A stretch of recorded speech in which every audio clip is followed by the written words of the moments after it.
Kumusta guys at mga katindera? For today's video, ayan, ako po'y nakaisip na maggawa ng merienda namin. Kaya meron po ako ditong cornstarch, gata, asukal, ibap at saka po condense. Dahil yung aking pong dalaga ay naghahanap ng amin daw pong merienda kung ano daw pong masarap. Kaya tara't umpisahan na. Ayan, naglagay po ako ng kaunting asin dito sa aking kaserola. At ngayon nga po, isusunod ko nang ilagay itong isang pack na gata na kokomama po. At ayan, atin pong hilisin. At nang matsaid ho ang laman. At yan nga po, akin na pong minekos-mekos para po matunaw naman yung asin na inilagay ko. Alam na ho ninyo siguro guys at mga katindera kung ano itong aking lulutuin merienda. At dahil nga po medyo malapot yung gata, ay di ako pinag-add ng konting tubig. At iyan, naglagay na rin po ako ng asukal. Yan po ay kalahati po ng 1/4 ang aking inilagay diyan.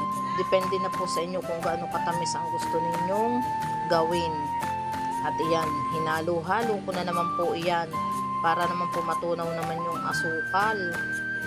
At yan na nga po, meron din po akong isang condense na maliit. Dati po malaki po sana ang aking ilalagay. Ngayon po nagbago ang isip ko dahil may asukal. Ay di condense na lang maliit ang aking inilagay. At yan nga, akin nga hong sinasaid at sayang naman. Sa totoo lang ho ay hindi ho ako mahilig talagang gumawa nito at sabi ko'y napakamahal ng mga panlahok. Kaya lang nag-request nga po ang aking dalaga ng merienda daw ay di yan ang naisip ko. At atin na nga pong minekos-mekos na naman ang maigi at nang matunaw nga ho ang condense din. Pinag-mix-mix ko lang ho yan lahat guys. Tanda ko pa ho nung ako'y maliit pa na talagang wala naman ho kami rin pambili ng mga ganyan. Ay talaga pag nakatikim ho ako doon sa may mga handaan, talagang sarap na sarap po ako dito. At fast forward, iyan na nga po, isinalang ko na nga po sa gasol itong aking mga kinanaw na ito. Pinaghalo-halong ito at nang kumulo na ho siya. Malamang ho alam na ninyo kung ano ito guys at mga katindera. At malamang din ho hahanapin ninyo yung isang halo dito sa Maha Blanca na ito, ang mais. At dahil nga ho wala akong mabilhan ng mais na nasa lata ay hindi na ho ako naglagay. At yan na nga po, ibubuhos ko na yung aking pinaghalong ibap at saka cornstarch. At habang ibinubuhos nga ho ay dituloy ang halaw at nang hindi ho yan masunog.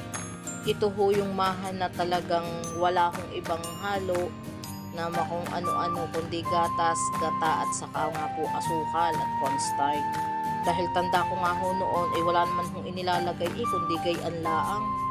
At yan na nga po, talaga nararamdaman ko na ang hirap ng paghahalo at nalapot na nga po itong ating inilagay na cornstarch. Kaya sa makakapanood po nito at gusto pong humingi ay pasensya na po at wala na po ulit. Ayan ho ay nagtry laang ako magluto kung talaga nga ho masarap pagka yun ang aking mga ihahalo laang. Maitanong ko nga ho, kayo ga ho naglalagay din ng asin pagka kayo nagluluto ng gayaan. Dahil sabi nga ho ng mga magagaling magluto, ang asin daw ho ay isa sa nagpapaligat din ng ating mga niluluto tulad ho niyang mahang iyan. At sa pagkakataon nga pong iyan ay okay na ang ating Maha Blanca. Pwede na pong patay ng apoy at talagang naganit na nga hong haluin. Kaya sabi ko sa aking asawa, ihanda na ang paghahulmahan at talagang pwede na itong ihuwaw. At yan na nga po ang aking finished product. Yan lang po ang aking naluto doon sa aking ginawang iyo. Talagang tutustusan ho kulang pa sa aking dalaga ang isang gayaan. Kasi ho paborito din ho yan ng aking anak na babae. At iyan, kinayod na nga ho ng aking asawa yung mga nakadikit na iyan at sayang daw ho. Ay siya, paano guys, hanggang dito na lamang po ang aking mini vlog. Thank you so much sa inyong panonood. Hanggang sa susunod kong video. Salamat, bye bye!